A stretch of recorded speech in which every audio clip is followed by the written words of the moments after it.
Então, ó, certo? E aí, pessoal, como essas substâncias são reguladas para entrar ou sair da célula? Existem diversas maneiras. Aqui a gente está exemplificando 4 maneiras como o transporte pode ocorrer pela membrana, tanto o transporte ativo quanto o transporte passivo.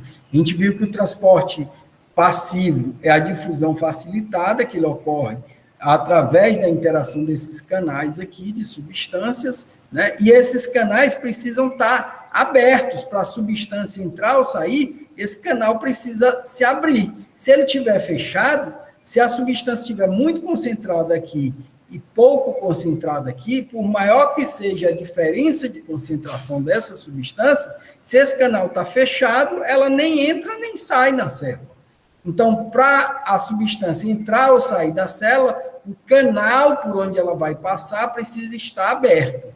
E a abertura e fechamento desses canais, eles são regulados de diversas formas dentro da célula, né? Dentro do metabolismo celular, dentro das funções da célula. Então, por exemplo, existem canais que se abrem ou se fecham por o que a gente chama de canais dependentes de voltagem, ou seja, as cargas elétricas determinam a abertura ou fechamento desse canal. Então, quando aqui tem cargas elétricas positivas e aqui tem cargas elétricas negativas dentro e positivas fora, esse canal se mantém fechado.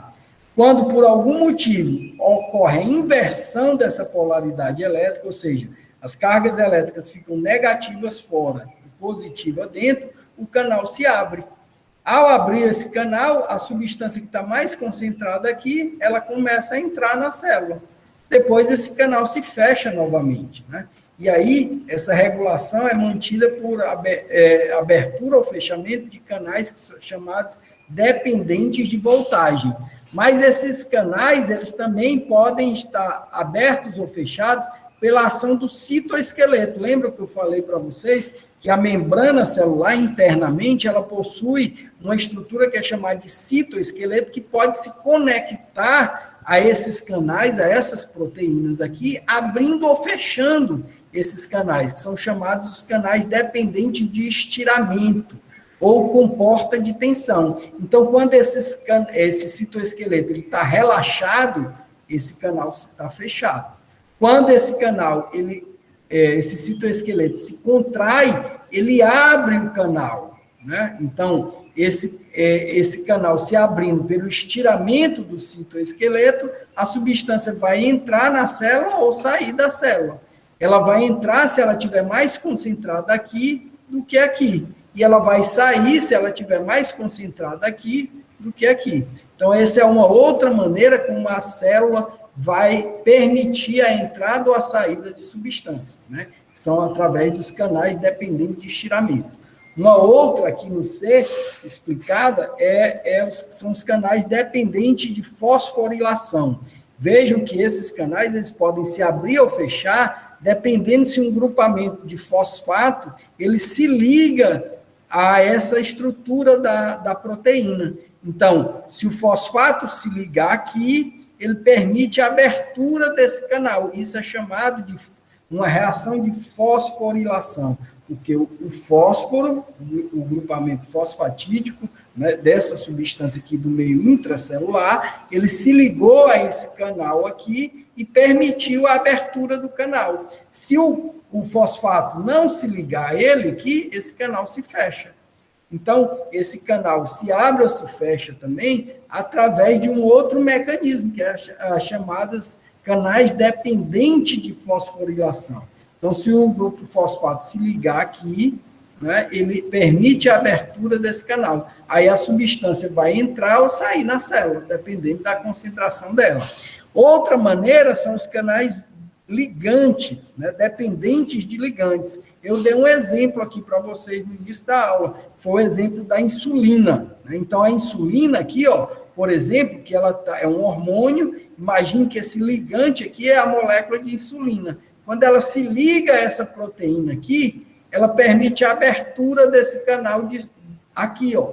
Uma vez que esse canal se abre, a substância, que é a glicose, ela consegue passar para dentro da célula. Então, é um exemplo que alguns canais também, na célula, eles podem se abrir ou fechar dependendo se eles estão ligados ou não a uma determinada substância.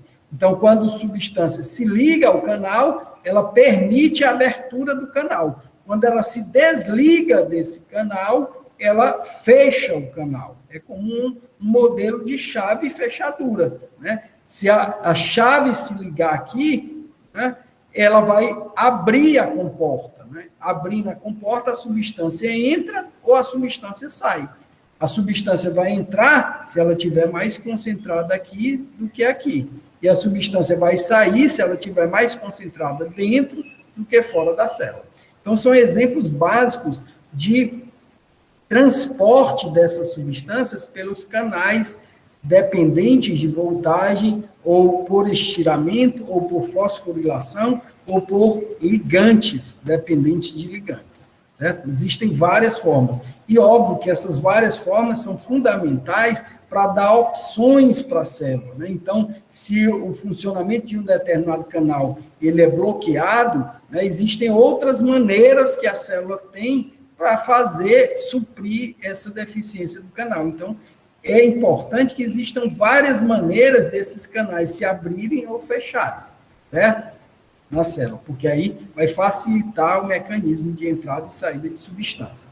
Outro exemplo aqui, pessoal, de transporte pela membrana são aquelas substâncias que são mais complexas. A gente viu agora, nesse mecanismo que eu acabei de falar para vocês, do transporte ativo, do transporte passivo, né, e da difusão simples ou da osmose, é que as substâncias envolvidas nesse transporte pela membrana são substâncias simples, menos complexas. Então, se a substância ela tem um nível de complexidade bioquímica maior, por exemplo, um peptídeo, uma proteína, né, uma bactéria, por exemplo, né, que é uma substância grande, pode estar fora da célula, ou um vírus, uma substância que está fora da célula, eles também podem ser englobados pela membrana celular ou expelidos da membrana celular por um mecanismo que nós chamamos de exocitose e endocitose.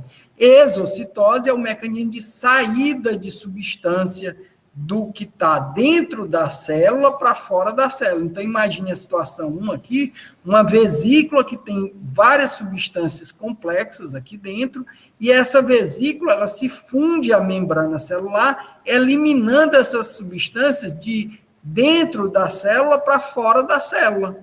Então, esse mecanismo é chamado de exocitose. Exo para fora, citose, célula. Né? Então, é o mecanismo que a célula elimina substâncias mais complexas que não conseguem passar pelos canais iônicos que nós falamos, né? Aqueles canais dependentes de voltagem e tal. Então, para isso, essas células precisam estar essas substâncias precisam estar dentro de vesículas secretoras, essas vesículas se fundem à membrana celular e elas são expelidas para o meio extracelular. Esse mecanismo é chamado de transporte por exocitose.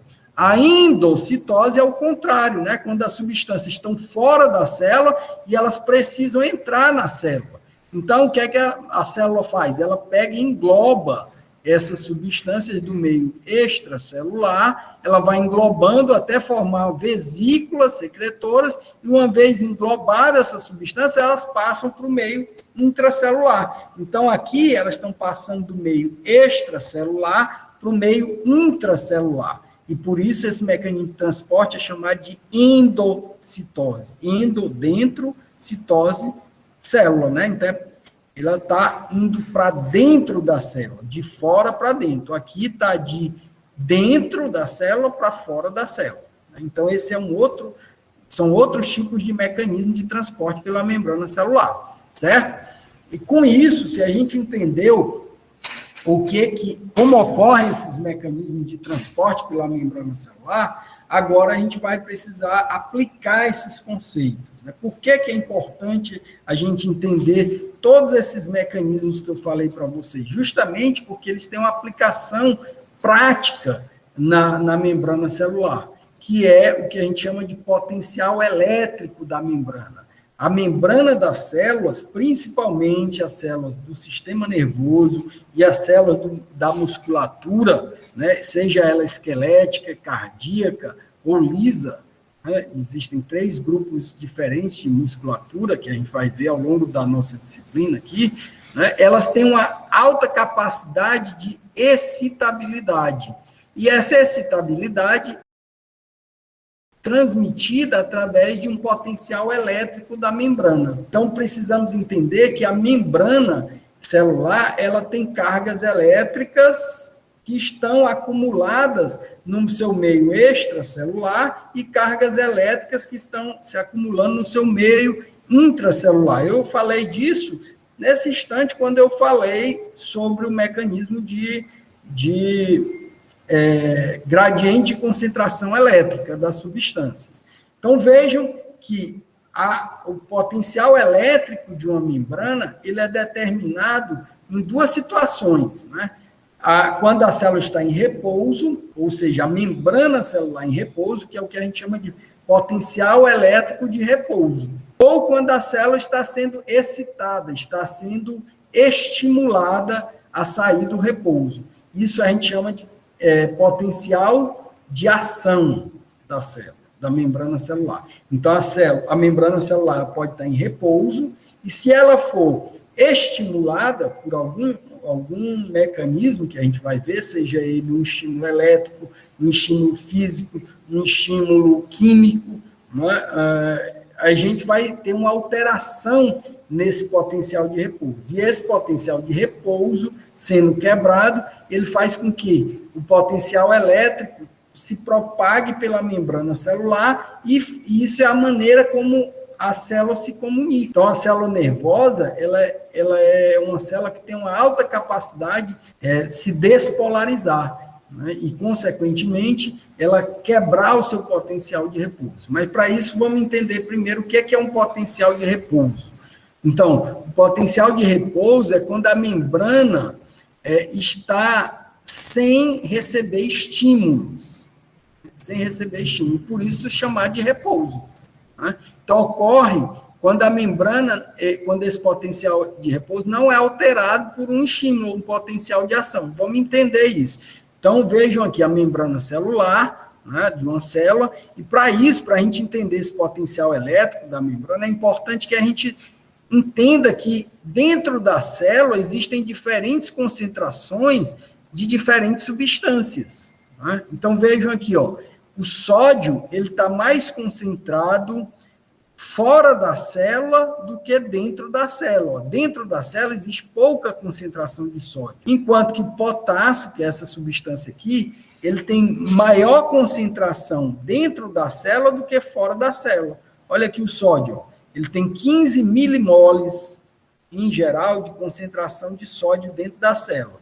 Enquanto que fora da célula, no meio extracelular, ele tem cerca de 145 milimoles. Então, a concentração de sódio fora da célula é muito maior do que a concentração de sódio dentro da célula. Isso é uma regulação fisiológica, normal. Então, qual é a tendência do sódio? Se houver um canal aberto para ele aqui na membrana celular, qual é a tendência do sódio? É entrar na célula ou sair da célula? Respondam para mim, para ver se vocês estão entendendo. É entrar na célula, professor. Entrar na célula, né? Porque se ele está mais concentrado fora da célula do que dentro da célula e abrir um canal para ele, automaticamente ele entra, porque ele entra por um processo chamado de difusão facilitada. Ora, abriu-se um canal, ele vai entrar na célula para tentar o quê? Equilibrar as concentrações, já que dentro da célula tem pouca concentração de sódio. Então, é lógico que ele vai tentar entrar na célula se abrir um canal para ele. Agora, se esse canal se mantém fechado, ele não entra, independente dele ter uma concentração alta aqui. E aqui tem uma concentração baixa. Não é lógico isso? É muito lógico. Então, veja, o potássio é o contrário do sódio. Ora, se ele tem muita concentração de potássio dentro da célula e pouca concentração de potássio fora da célula, se abrir um canal de potássio na célula, na membrana da célula, qual a tendência do potássio? Sair da célula ou entrar na célula? Sair, professor. Sair da célula, né? Por quê? Porque ele está muito mais concentrado dentro do que fora. Abrir um canal para ele, ele escapa. Né? Para quê? Por que ele escapa? Para ele tentar equilibrar essas concentrações aqui, já que aqui tem menos e aqui tem mais. Então, ele vai em favor do gradiente de concentração dele.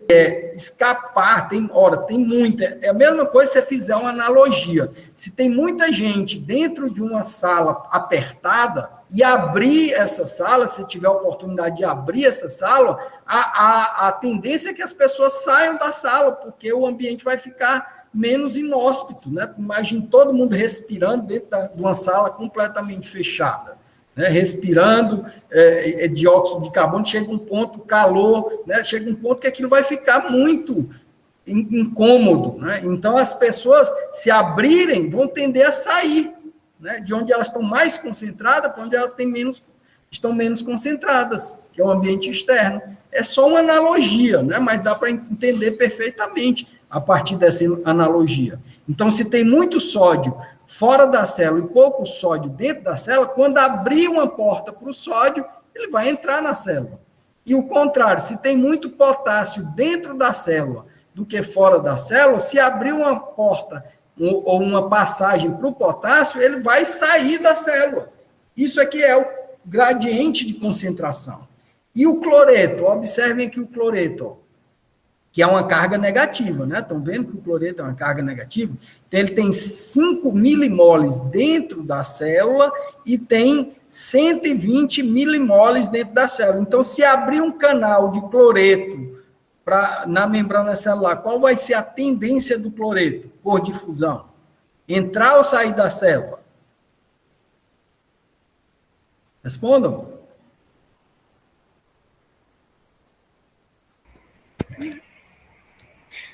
A mesma coisa, pessoal, né? Vai entrar na célula, porque tem mais cloreto fora do que dentro da célula. Então, o gradiente de concentração é maior aqui do que aqui. Então, se abrir um canal de cloreto aqui, o cloreto vai tender a entrar na célula.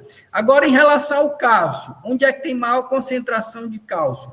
Dentro da célula ou fora da célula? Fora. Fora da célula, né? Porque aqui, ó, tem 10 a menos 7 moles de cálcio. Então, significa que é 0,00000000000 concentração 1, concentração 7 casos depois da vírgula. Né? Então, é uma concentração muito baixa de cálcio dentro da célula do que fora da célula. Da mesma forma, se abrir um canal de cálcio aqui, a tendência é que o cálcio entre na célula. Não é verdade? Isso é que representa o gradiente das concentrações iônicas. É esse gradiente de concentração que a gente precisa entender para como as substâncias vão passar pela membrana celular. Né? Agora, imagine aqui, ó, que se o sódio ele quiser sair da célula, o que é que vai ter que acontecer?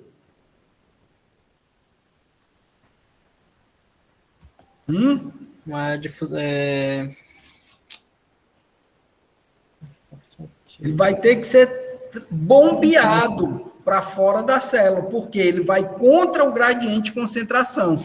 Então, se a célula quiser jogar sódio para fora, como aqui tem muito mais sódio do que aqui dentro, a célula vai ter que jogar através de uma bomba. Ele vai ter que bombear esse pouco sódio que tem dentro dela para fora dela, que ele está indo contra o gradiente de concentração dele. Né? Então, isso é o transporte ativo. Né? Se a célula vai ter que bombear, ela vai ter que gastar energia. A mesma coisa se você fizer uma analogia com uma bomba, né? Uma bomba onde você tem que transportar água lá do subsolo até a caixa d'água. Ela tem uma força que impede, né? Como é que é o nome dessa força? Dessa água passar diretamente de baixo para cima. Como é que é o nome dessa força que impede? Gravidade. Começa com G, isso, gravidade, né? A gravidade impede, ela não vai passar, a água não vai subir para a caixa d'água sozinha, porque tem uma força, que é chamada força da gravidade, que ninguém vê, mas ela existe. Um físico, né, determinou isso e a gente acredita nisso, né? Todo mundo acredita nisso, né? Então, a gravidade é uma força que é invisível, mas ela existe. Já foi provado por A mais B que ela existe. Então, ela impede que a água consiga chegar até a caixa d'água. Então, qual a função da bomba? É pegar a água que está lá na caixa d'água e jogar ela lá para cima, né? Que tá lá no subsolo e joga lá para cima, contra a gravidade. Então, isso é uma analogia. É a mesma coisa que, se aqui tem muita concentração de sódio em relação aqui dentro, esse sódio só vai passar de fora para dentro se ele for bombeado. E para bombear, precisa gastar energia, né? Então, para a bomba jogar água lá do subsolo para a caixa d'água, ela precisa ser ligada na energia, né? E a energia vai ser consumida para que ela vá contra a força da gravidade e chegue lá na caixa d'água. É exatamente a mesma analogia, só que você tem que trazer isso para a célula. Então, em relação ao potássio, é exatamente a mesma coisa, só que o contrário do sódio. Ó. Então, se o potássio quiser entrar na célula, ele vai ter que ir contra o gradiente de concentração dele, né? Porque ele está mais concentrado aqui dentro do que fora. Ó, 5 milimoles e 150 milimoles. Então, para o potássio entrar na célula, ele tem que ser bombeado. Só que agora ele vai ser bombeado no sentido inverso ao sódio, não vai? Ó, o sódio está sendo bombeado de dentro para fora, enquanto que o potássio vai ser bombeado de fora para dentro. Ambos estão indo contra o gradiente de concentração dele. Então, existe fisiologicamente, na membrana celular, uma bomba, que é chamada de bomba, né, na verdade, porque ela funciona bombeando, jogando moléculas de sódio de onde ele está menos concentrado para onde ele está mais concentrado e jogando potássio de onde ele está menos concentrado para onde ele está mais concentrado, que é chamada bomba de sódio e potássio. Está bem aqui, ó, representado nessa figura aqui. Ó. Então, a bomba de sódio e potássio nada mais é do que uma proteína de que tipo? Eu acabei de falar no slide anterior. Aqui, ó. Não no anterior, nesse aqui, né? Uma proteína do tipo antiporte. Por que é antiporte? Porque aqui ela está bombeando sódio de dentro da célula para fora da célula e está bombeando potássio de fora da célula para dentro da célula, né? Contra os seus gradientes de concentração. Portanto, para essa bomba funcional, a molécula de ATP tem que ser quebrada, a molécula de ATP está dentro da célula, as células produzem ATP justamente para fazer essa reação bioquímica e outras, né? Ela é quebrada e a energia quebrada, a energia resultante da quebra da molécula de ATP em adenosina difosfato mais fosfato inorgânico, né, que gerou a quebra da molécula de ATP, transportam 3 moléculas de sódio de dentro da célula para fora da célula e transportam 2 moléculas de potássio de fora da célula para dentro da célula. Vejam que sódio é uma carga elétrica positiva. O potássio também é uma carga elétrica positiva. Ambos são o quê? Ânions ou cátions? Cátions, né? Cátions são íons de cargas elétricas positivas. Consequentemente, ó, se você tem cargas elétricas saindo, 3 cargas elétricas positivas daqui, e só está entrando 2 cargas elétricas positivas, em relação à carga elétrica, o meio intracelular está perdendo mais cargas elétricas positivas do que está ganhando cargas elétricas positivas, não está? Porque está saindo 3 positivas e entrando só 2. Então, tem um déficit de cargas elétricas positivas aqui, não tem? Então, isso faz com que o meio intracelular ele fique mais negativo aqui, ó, certo? Por quê? Porque a bomba de sódio e potássio está jogando 3 cargas positivas, 3 sódio para fora, e está jogando só 2 cargas positivas para dentro. Se ele jogasse 3 positivas para fora e jogasse 3 positivas para dentro, não haveria déficit de cargas positivas, nem no meio intracelular e nem déficit de cargas negativas, nem no meio extracelular, concordo? Porque estava saindo 3 positivas e entrando 3 positivas, mas não é isso que ocorre. A bomba de sódio e potássio, ela funciona jogando 3 positivas para fora e botando só 2 positivas para dentro. Ora, quando ela joga 3 positivas para fora, aqui fica momentaneamente mais negativo, porque está perdendo carga positiva, né? E está jogando só 2 positivas para dentro. Então, aqui está ficando mais positivo, porque está chegando 3 cargas positivas e está saindo só 2 cargas positivas. Então, aqui no final das contas, está tendo um acúmulo de cargas elétricas positivas, concordam? Né? Então, a bomba de sódio e potássio, ela é uma bomba eletrogênica, ou seja, ela cria uma diferença de potencial elétrico na membrana, fazendo com que, durante o repouso, as cargas elétricas positivas se acumulem aqui e as cargas elétricas negativas se acumulem aqui dentro. Então, aqui é o meio extracelular e aqui o meio intracelular. Ora, carga elétrica negativa atrai carga elétrica positiva, né? Então, porque são cargas de sinais opostos, elas se atraem. Cargas de sinais iguais, idênticos, elas se repelem, não é isso? Então, quando você tem o funcionamento da bomba de sódio e potássio durante o potencial de repouso da membrana, a membrana fica mais positiva no meio extracelular e mais negativa no meio intracelular. Então, isso é o que a gente chama de potencial de repouso da membrana. É quando a membrana está eletricamente positiva fora e eletricamente negativa dentro. Mas não é só a bomba de sódio e potássio que promove o potencial de repouso. Ela também é realizada, né, esse potencial de repouso também é possível através da permeabilidade diferencial do potássio. Então, o potássio é um íon de carga elétrica positiva.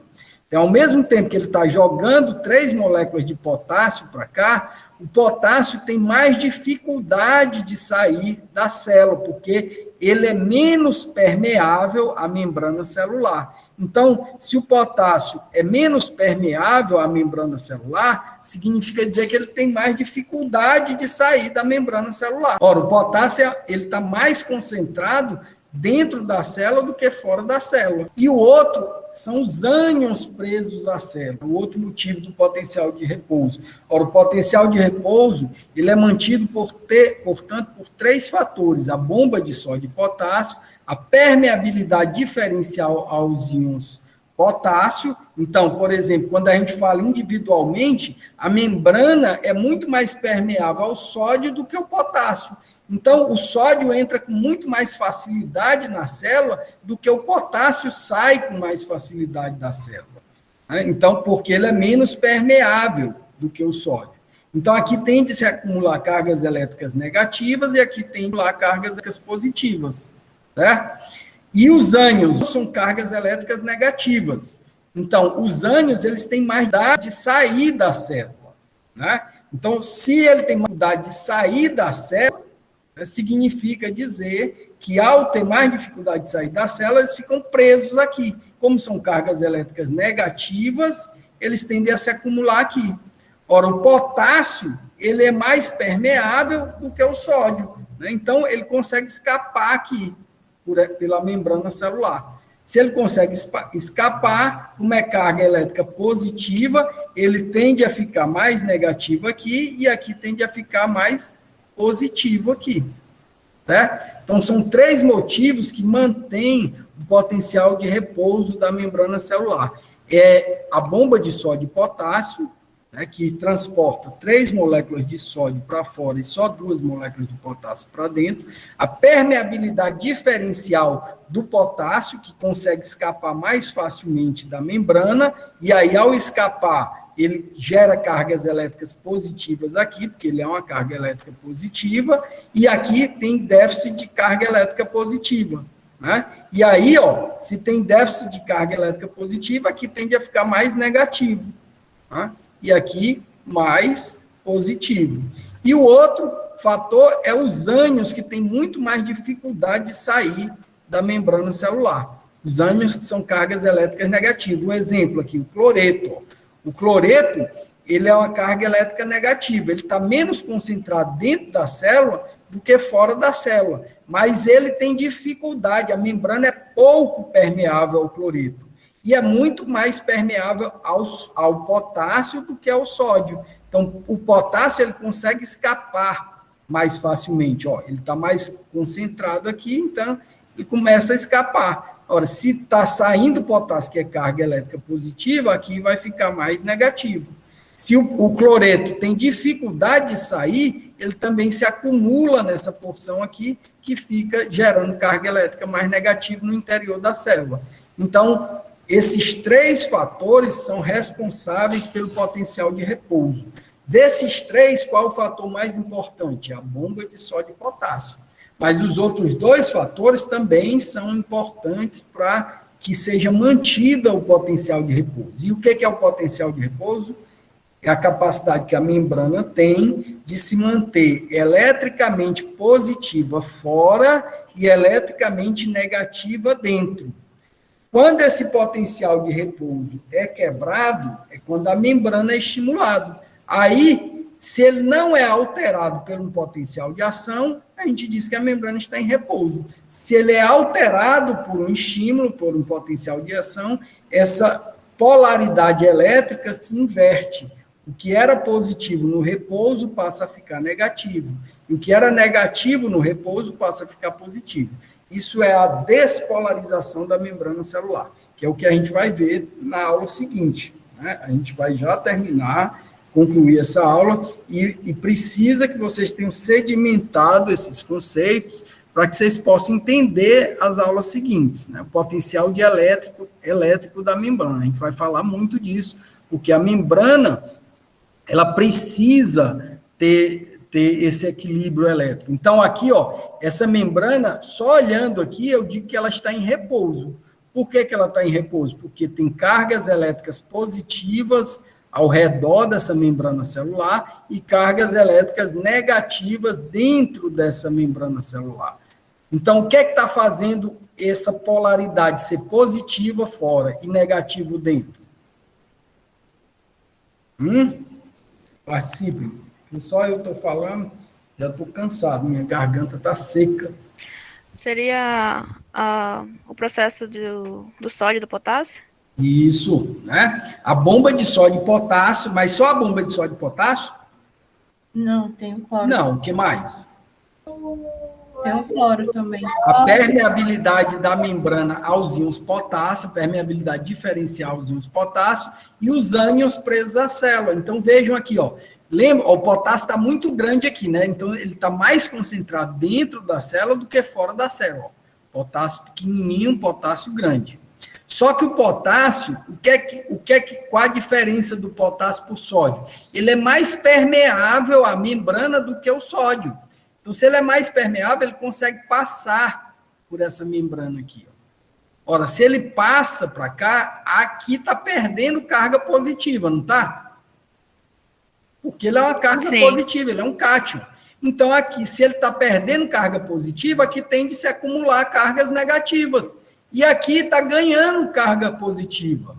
Por que está ganhando positivo? Porque está saindo potássio de onde ele está mais concentrado para onde ele está menos concentrado. Então, aqui é o fator do potencial de ação, ou do potencial de repouso, desculpe, em relação aos íons potássio, a permeabilidade do potássio, a membrana. Então, como ele consegue passar para cá, aqui fica mais negativo, porque está perdendo uma carga positiva. E aqui está ganhando uma carga positiva. Então, aqui fica mais positivo. O outro fator, que é o mais importante, é a bomba de sódio e potássio. A bomba de sódio e potássio é quando essas 2 substâncias estão passando ao mesmo tempo pela membrana celular. Só que o que acontece? Enquanto ele transporta 3 moléculas de sódio de onde ele está menos concentrado para onde ele está mais concentrado, ele joga só 2 moléculas de potássio de onde ele está menos concentrado para onde ele está mais concentrado. Né? Ora, se está jogando 2 cargas positivas para cá e jogando 3 cargas positivas daqui de dentro para fora, aqui vai ficar mais negativo e aqui vai ficar mais positivo. Né? É lógico isso. Né? E o terceiro fator são os ânions presos à célula. O ânion, o cloreto.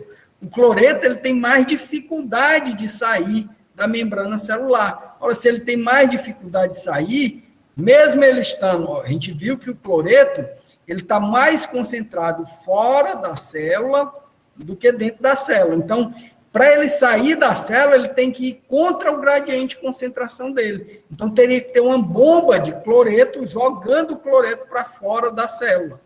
Né? Então, isso acontece em algumas células. Algumas células, a gente vai ver lá na fisiologia 2, por exemplo, as células do estômago, elas bombeiam cloreto para fora da célula, células da mucosa gástrica. Aí, quando elas jogam cloreto para fora da célula, esse cloreto se une aos íons H+, que estão dentro do estômago também, formando o que a gente chama de ácido clorídrico, né, do estômago. Dos carnívoros, por exemplo, os cães, eles produzem grande quantidade de ácido clorídrico. O pH do estômago dos cães, não só dos cães, né, de todos os carnívoros em geral, ele é um pH muito ácido e forma muito ácido clorídrico. Como é que ele forma ácido clorídrico? Bombeando o cloreto de dentro das células para fora da célula, né, que é o meio extracelular, que no caso é o estômago, a luz do estômago. Ora, o cloreto, quando chega lá no estômago, ele se une ao íon H+, né, formando o que a gente chama de ácido clorídrico, HCl. O HCl nada mais é do que a junção do íon H+, com o íon cloreto, que forma o que a gente chama de ácido clorídrico. Então, o pH do estômago dos carnívoros ele é altamente ácido por isso. Né? Então, há situações em que a célula bombeia o cloreto, mas ela bombeia contra o gradiente de concentração dela, porque ela está menos concentrada aqui do que aqui. Então, para isso, ele precisa de uma bomba, né, para jogar cloreto. Né?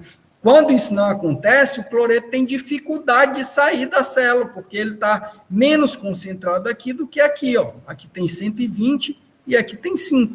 Então, ele tende a ficar preso à célula. Ora, se ele é uma carga negativa, aqui dentro fica mais negativo. Precisa entender que no meio, tanto no meio extracelular quanto no meio intracelular, existem cargas elétricas positivas e negativas. Estão vendo aqui, positivo, negativo, no meio intracelular, citoplasma, e no meio extracelular, positivo e negativo. Só que na membrana, quando chega no polo da membrana, essas cargas elétricas tendem a se acumular positivamente fora e negativamente dentro. Isso é o que a gente chama de potencial de repouso da membrana.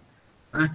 Então, quando a membrana está nessa condição, positivo fora e negativo dentro, a gente diz que está em repouso. Repouso não significa dizer que não está acontecendo nada, que a célula está dormindo, que não é nada disso, não tem nada a ver com isso. Né? Repouso significa dizer apenas que ela não foi estimulada. Ora, se ela não foi estimulada, ela não está alterando a sua polaridade elétrica. Então, quando ela está em repouso, a polaridade é positivo fora, negativo dentro. Agora, eu espero que vocês tenham entendido por que é positivo fora. Não é ficar decorando. É positivo fora, negativo dentro. É positivo fora, negativo dentro. Não. Você tem que entender por que é positivo fora e por que é negativo dentro. Então, esse positivo fora e negativo dentro se deve a 3 fatores. A bomba de sódio e potássio, a permeabilidade da membrana aos íons potássio e os ânions, a dificuldade que os ânions têm de sair de dentro da célula.